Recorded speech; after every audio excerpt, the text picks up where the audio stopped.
Emotional attachment is one of the most powerful forces that govern our lives. It is invisible, yet overwhelming, like a current pulling beneath the surface of a river. We bind ourselves to people, to memories, and to illusions that in many cases no longer serve us, or worse, quietly harm us. The ancients recognized this long before modern psychology gave it a name. In Greek mythology, Orpheus looked back toward his beloved Eurydice even when warned not to, tethered by a longing so consuming that it destroyed them both. In the Middle Ages, the concept of courtly love romanticized unrequited devotion, glorifying suffering as a form of loyalty. In truth, humanity has always been haunted by attachments that bring more pain than peace. Carl Jung offered a startling interpretation. Attachment is not merely an emotional bond, it is a projection of our psyche. We do not cling to people because we genuinely need them. We cling because they reflect hidden and unconscious aspects of ourselves. This is not an idea designed to comfort. It unsettles us because it means that when we ache for someone who does not return our love, we are not really aching for them. We are resisting a part of our own being.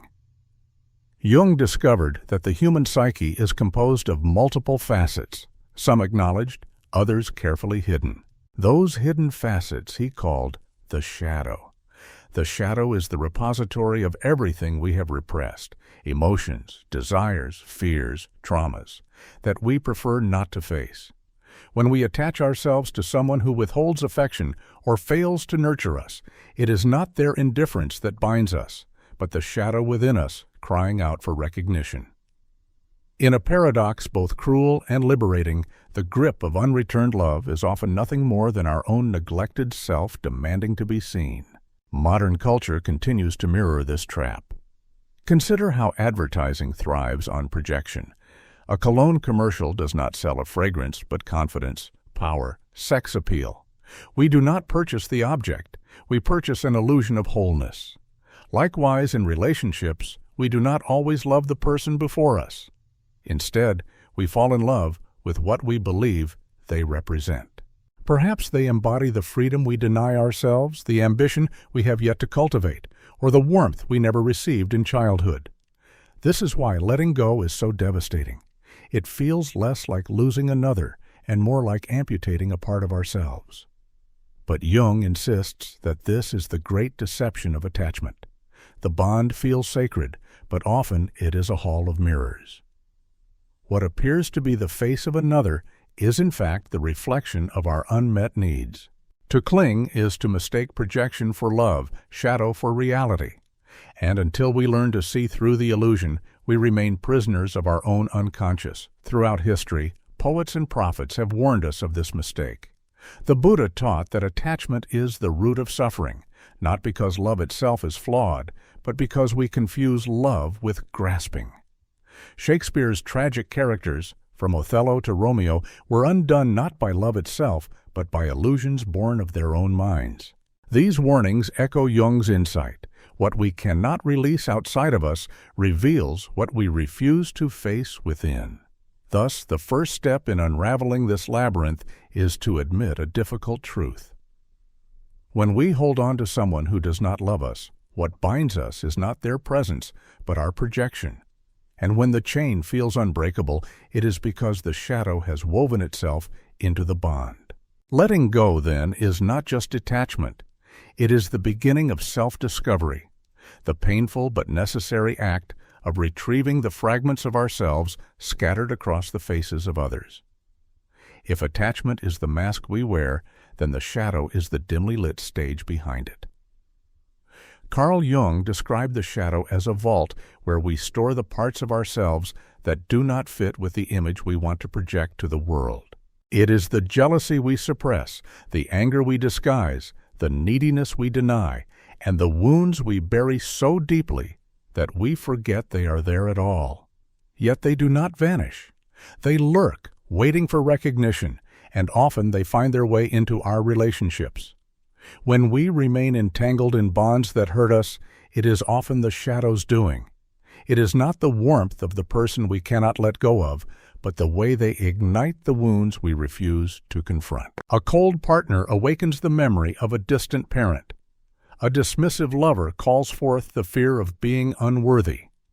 A manipulative companion mirrors the part of us that longs for control but fears freedom. The chains we feel are not forged by the other person, but by our own unconscious, which clings tightly to the familiar, even when the familiar is destructive. Jung once remarked that what we fail to face within ourselves eventually appears outside of us as fate. It is why we fall into the same patterns over and over again. How many times have we heard the story of someone who insists that every partner they meet eventually neglects them? Or someone who always seems to be drawn to people who cannot commit? These are not coincidences. They are repetitions of an inner script that has not yet been rewritten. History offers countless examples of how unexamined shadows drive human lives. Consider Plato's allegory of the cave. Prisoners mistake shadows on the wall for reality because they cannot turn to face the light. Similarly, we confuse our projections with love because we cannot face the deeper truth within us, or think of Shakespeare's Macbeth, whose hidden ambition, once awakened, consumes him. The shadow does not disappear when ignored. It grows, distorting reality until it governs our choices. In many cultures, the idea of a hidden double or darker twin appears again and again. Among some Native American traditions, there is the notion of a shadow soul, a spiritual counterpart that holds our untamed impulses. In Christianity, the shadow is echoed in the concept of original sin, the dark inheritance that lingers until redeemed. In modern terms, psychologists have linked unresolved trauma to cycles of self-destructive behavior. No matter the language, the theme remains. What is unacknowledged within becomes the master of our destiny. When someone holds us captive in love without reciprocity, it is not because they possess some mystical power. It is because they awaken our shadow and force us to dance with it. Deep down, part of us is convinced that enduring neglect proves we are strong, or that fighting for affection will finally heal an old wound. And so we stay. We rationalize. We suffer. The shadow whispers that this is love, but in truth, it is the reenactment of old pain. Breaking free begins with an act of courage, turning to face what the shadow conceals. For most, this is terrifying. It means admitting that the problem does not lie entirely with the other person, but with the fragments of ourselves we have long disowned. Yet without that confrontation, we remain shackled. Jung teaches us that freedom does not come from abandoning relationships alone, but from illuminating the unconscious patterns that led us to them in the first place. The shadow, then, is both prison and key. It is what keeps us bound, and it is also what, once faced, sets us free. The question is whether we dare to open the vault and look inside. Jung believed the very first step in liberation was recognition. To admit that much of what we see in others is not them at all, but fragments of ourselves reflected back at us. When we fall for someone's charisma, perhaps what we admire is not their uniqueness, but the confidence we secretly long to cultivate in ourselves. When we cling to their independence, maybe it is because we have not yet dared to claim our own. To recognize projection is to pause in the midst of obsession and ask the unsettling question, what part of me am I actually seeing in this person? This recognition transforms our perspective. Suddenly, the magnetic pull of another is revealed less as destiny and more as a mirror. Jung's patients often resisted this idea. How could their intense feelings be illusions? Yet through careful dialogue, he showed them how personal traits they had disowned, strength, sensuality, boldness, were often the very qualities they adored in someone else. In a sense, the beloved becomes a stage actor wearing the costume of our inner desires. Examples of projection appear everywhere in culture. The phenomenon of celebrity idolization rests almost entirely on it. A fan gazes at an actor or musician not for who that person really is, flawed, human, fallible, but for what they symbolize. The rock star embodies rebellion, the movie hero courage, the socialite glamour. Advertisers know this and exploit it ruthlessly. Perfume promises allure, cars promise dominance, clothing promises status. We buy not the object, but the projection of the life we imagine it grants. But projection is not only modern. In the Middle Ages, knights pledged themselves to unattainable ladies, elevating them to near divine status. Courtly love was less about the woman herself than the knight's own image of purity, sacrifice, and chivalry reflected in her. The lady became a canvas on which he painted the noblest aspects of himself. What Jung uncovered in the 20th century was in truth a timeless pattern. People project their unclaimed selves onto others, mistaking the reflection for reality. Recognizing this mechanism in our own relationships is painful because it strips away the magic. The intoxicating allure of the beloved is revealed as a construction of our psyche. Yet this recognition is the beginning of freedom. To see projection is to reclaim lost parts of the self. If we admire another's independence, perhaps it is time to nurture our own. If we cannot let go of someone who makes us feel special, perhaps it is because we have not yet learned to offer that tenderness to ourselves. In his letters, Jung once wrote that relationships are laboratories of the soul. They are places where we conduct unconscious experiments, trying to see what parts of us remain hidden. A partner who makes us feel inferior reveals the shadow of low self-worth. One who inspires us to dream reveals the part of us that longs for creativity. Through projection, life continually forces us to meet ourselves in disguise, but until we recognize it, we are doomed to repeat the same cycles. We fall again and again for those who do not reciprocate, mistaking the echo of our inner wounds for the call of true love. Recognition breaks the spell. It does not erase the feelings overnight, but it reframes them. No longer are we trapped in the illusion that our happiness depends on another. Instead, we begin to ask, what part of me is asking to be seen?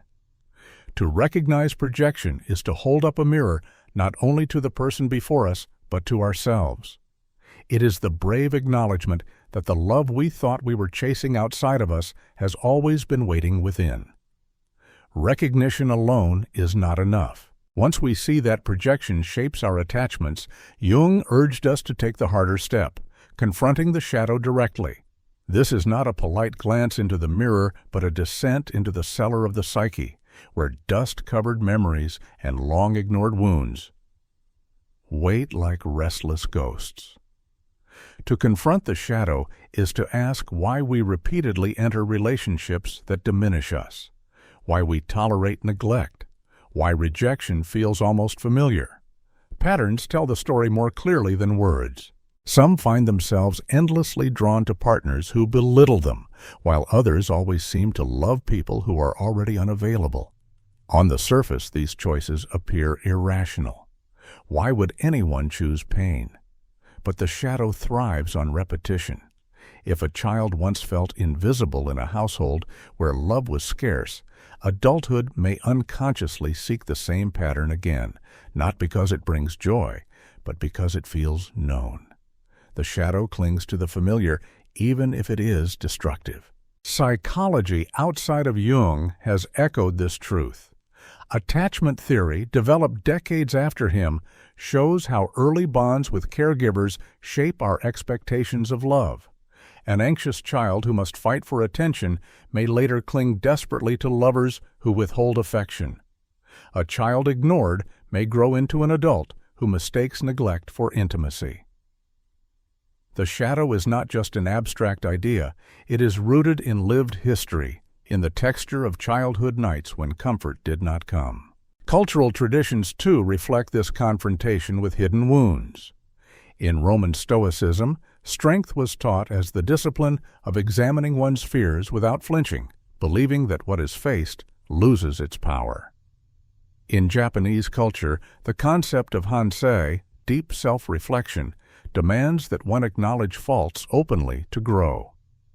Indigenous traditions often included initiation rites designed to force the young to encounter their fears alone in the wilderness. Across societies, the principle is clear. Without confronting what terrifies us, no true maturity is possible. But confronting the shadow is not comfortable. It may mean admitting that we stayed in a relationship not out of love, but because part of us believed we deserved so little. It may mean acknowledging that we are afraid of solitude or that we confuse suffering with devotion. Jung insisted that this confrontation is the threshold of transformation. Without it, the cycle repeats endlessly. With it, we begin to unravel the illusion that another person holds the key to our peace. Jung warned that what we do not face becomes our fate. Refusing to confront abandonment leaves us vulnerable to chasing it again. Refusing to confront our fear of loneliness leaves us clinging to the wrong people simply to avoid empty nights. But when we gather the courage to look inward, the grip loosens. We begin to see that our pain was not ordained by cruel chance, but constructed by patterns we have the power to unmake. The shadow is not an enemy, but a teacher. It shows us what has been ignored for too long. It demands that we listen to the stories we buried, the absent parent, the harsh word, the heartbreak we swore to forget. Only then can we stop searching for healing in another's embrace. Only then can we begin to give ourselves what no one else ever could. After recognition and confrontation comes a more difficult but liberating step: individuation. Jung described individuation as the process of becoming who we truly are, an integration of all the pieces of the psyche into a coherent whole. It is not about perfection, nor about erasing pain. It is about acknowledging every part of ourselves, even the ones we once denied, and allowing them to coexist in harmony. In this sense, individuation is not simply a psychological theory, but a profound life journey. To individuate means to stop forcing puzzle pieces into places where they do not belong. We often treat relationships like unfinished puzzles. We try desperately to make one person complete the picture of our lives. If they cannot, we cut corners, sanding down their edges until they fit, even if it distorts the entire image. But Jung reminds us that each piece has its own place. Forcing a connection where there is no reciprocity is like attempting to jam together pieces that were never designed to meet. The picture becomes warped, and we mistake struggle for destiny. Letting go of someone who does not love us, then, is not an admission of unworthiness. It is an act of individuation. It is a decision to honor the integrity of our own puzzle, rather than mutilating it for the sake of illusion. Their path is not ours. Their peace belongs elsewhere, and forcing them into our frame only obscures the image of who we are meant to become. Across cultures, we see echoes of this journey toward individuation. Native American vision quests sent the young alone into the wilderness, where fasting, solitude, and prayer stripped away illusions until the seeker confronted the essence of self. In Buddhist tradition, monks leave behind family and possessions not because they reject love, but because they seek to know who they are without attachments. In African initiation rites, separation from the community allowed adolescents to return as adults with a clearer sense of identity. Each of these rituals, in its own way, mirrored Jung's individuation, the passage from dependence to authenticity. Even in Western culture, fragments of this process remain. Coming-of-age stories, from Homer's Odysseus to modern novels, revolve around leaving the familiar, facing trials, and returning transformed. Individuation is the inner version of this hero's journey. The trials are not monsters or wars, but the illusions of our psyche, projection, shadow, and fear. The reward is not a crown or treasure, but selfhood. Yet individuation is not without sacrifice. It demands that we let go of those who cannot walk with us, not because they are evil, but because their chapter in our story has ended. This is perhaps the hardest lesson. We are taught to believe that love must endure at all costs, that letting go is failure. But individuation reframes the loss. Some people are teachers, not companions. They enter to awaken something in us, and once the lesson is complete, their departure is part of our growth. The Renaissance alchemists, whom Jung studied passionately, spoke of the opus magnum, the great work of transformation. They believed metals could be turned to gold, but Jung saw their experiments as symbolic of the psyche. The alchemical process was never about metal, it was about soul. To individuate is to perform this alchemy on ourselves, transmuting the raw, unrefined matter of our wounds into the gold of wholeness, and so individuation becomes the crossroads of freedom. Either we cling to unreciprocated bonds, distorting our lives to fit others into our puzzle, or we release them and honor the integrity of our own design. In choosing the latter, we do not lose love. We discover that love was never meant to complete us. It was meant to reveal us to ourselves. The moment we loosen our grip on someone who does not love us, we encounter a strange and terrifying silence. It is the silence of emptiness. For many, this is the hardest stage because we mistake emptiness for loss. The absence of that person feels like a void, as if something vital has been ripped away. The phone is no longer buzzing, the familiar routines collapse, and the days stretch with too much space. Most people rush to fill that emptiness immediately with distraction, with rebound relationships, with endless work, anything to avoid staring into the hollow. But Jung taught that emptiness is not punishment. It is sacred. It is the fertile soil where transformation takes root. He warned that if we keep clinging to what no longer belongs, we never leave room for what is waiting to arrive. The emptiness that follows detachment is not a barren wasteland, but a clearing. Only when the old growth is burned away can new life emerge. Cultures across the world echo this paradox. In Taoist philosophy, the concept of Wu Wei, the art of effortless action, teaches that the empty space of a vessel is what makes it useful. A cup holds tea only because of the hollow inside it. In Christianity, mystics like Meister Eckhart spoke of the divine nothingness, where God could be encountered most directly when all else was stripped away. In Zen Buddhism, the stillness of meditation empties the mind, creating the spaciousness where insight can appear. Across time and place, wisdom traditions have insisted, do not fear the void. The void is where you meet yourself. Modern psychology offers a parallel insight. After the loss of a relationship, therapists often describe a grief gap, the period when one feels exposed, raw, uncertain. Yet research shows that those who do not rush to fill the gap, who sit with the emptiness, often emerge stronger, with greater clarity about who they are and what they want. What feels unbearable at first becomes, with patience, the womb of rebirth. Emptiness also reorders our sense of time. While attachment traps us in constant anticipation, waiting for a call, replaying past moments, the silence that follows brings us back to the present. At first, this present feels cruel in its starkness, but slowly it reveals itself as a place of freedom. Without someone else's orbit to dictate our steps, we rediscover our own rhythms.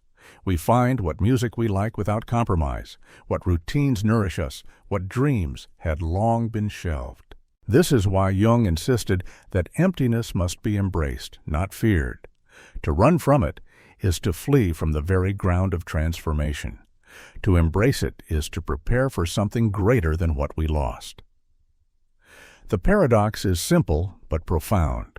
When we cling, we suffocate possibility. When we release, we invite it. The ancient phoenix myth captures this truth vividly. The bird consumed by fire is reduced to ashes. To an observer, nothing could seem more final. Yet from that emptiness, from the desolation of the ashes, the phoenix rises renewed. The fire was not the end, but the condition of rebirth. So too with us. The fire of detachment leaves ashes behind, but the ashes conceal the seed of a new life waiting to rise. Emptiness, then, is not the absence of love. It is the space where love can finally return. not the fragile imitation we once clung to, but the deeper love that begins with ourselves. It is here, in the quiet and the solitude, that we begin to hear the voice of our own soul. In the aftermath of emptiness, a new question emerges. What does it mean to love without chains? For Jung, the answer was clear.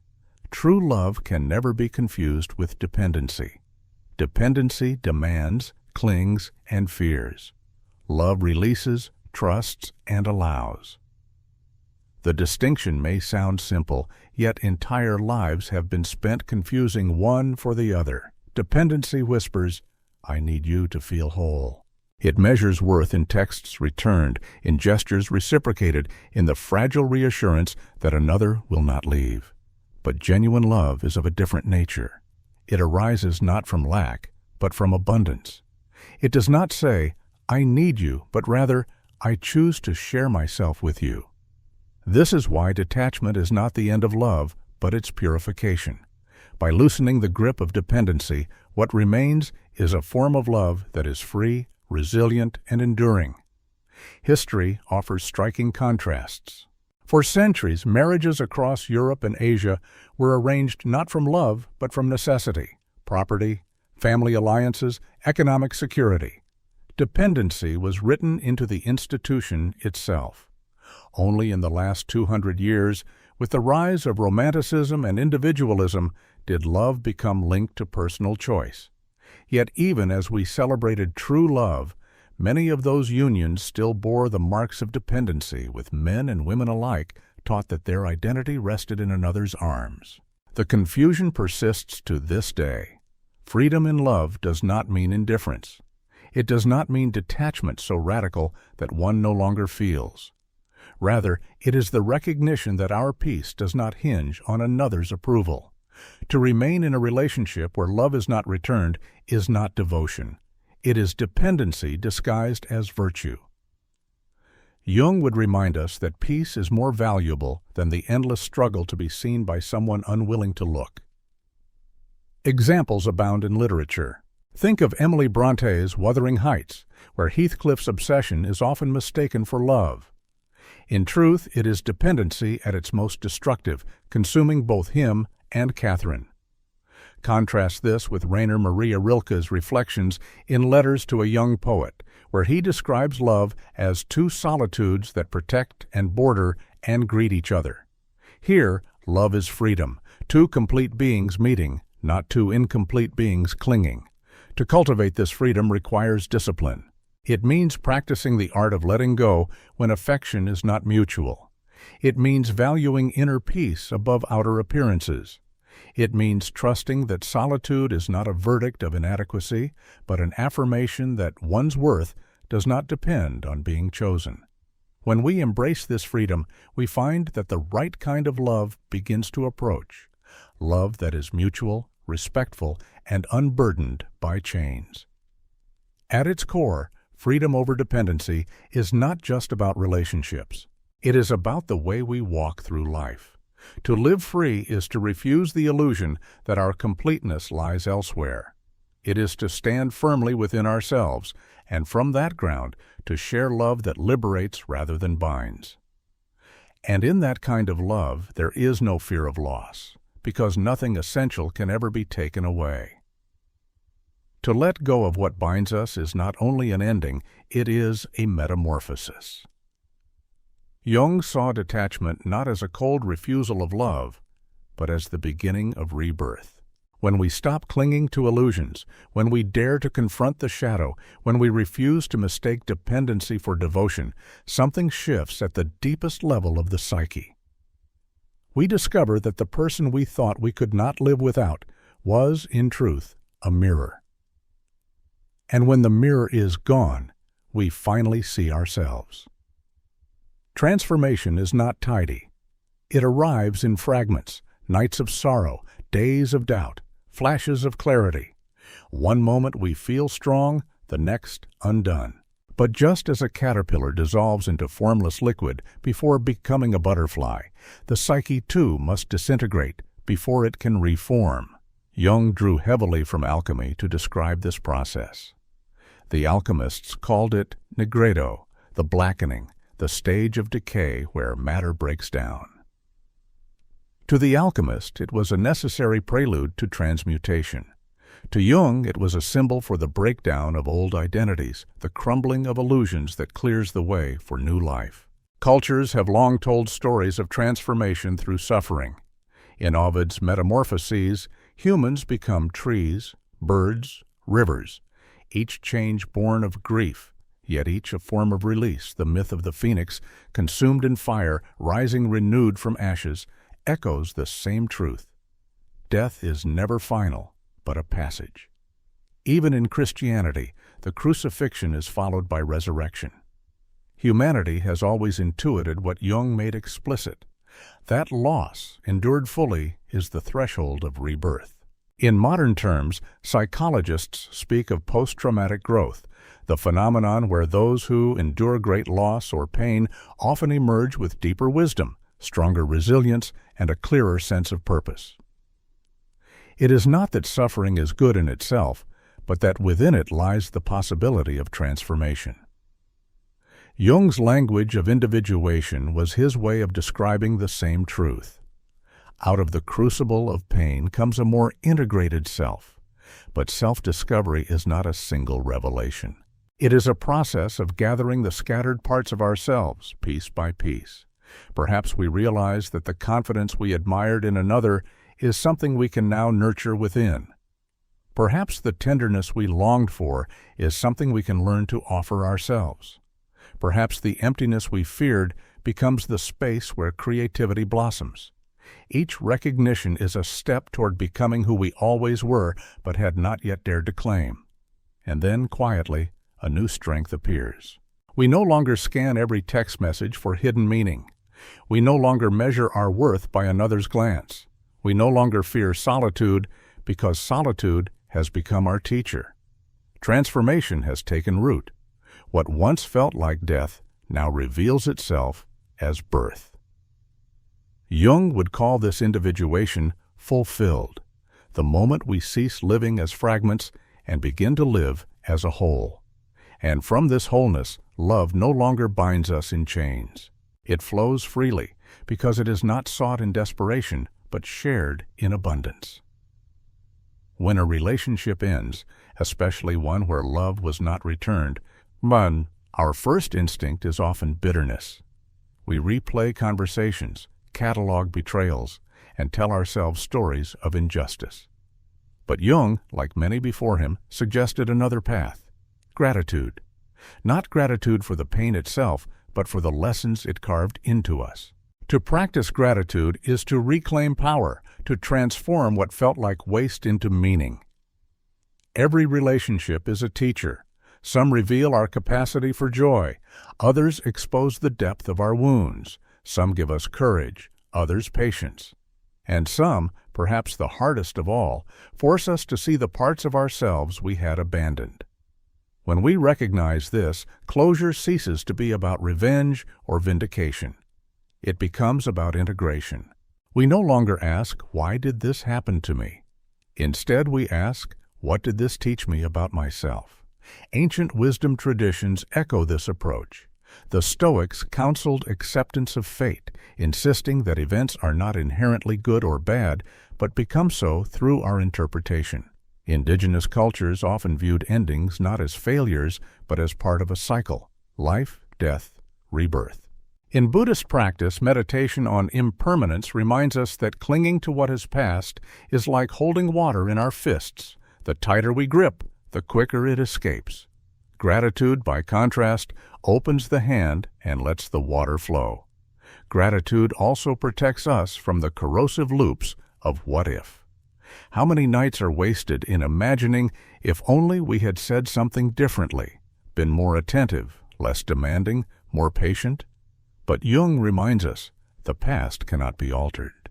It can only be understood.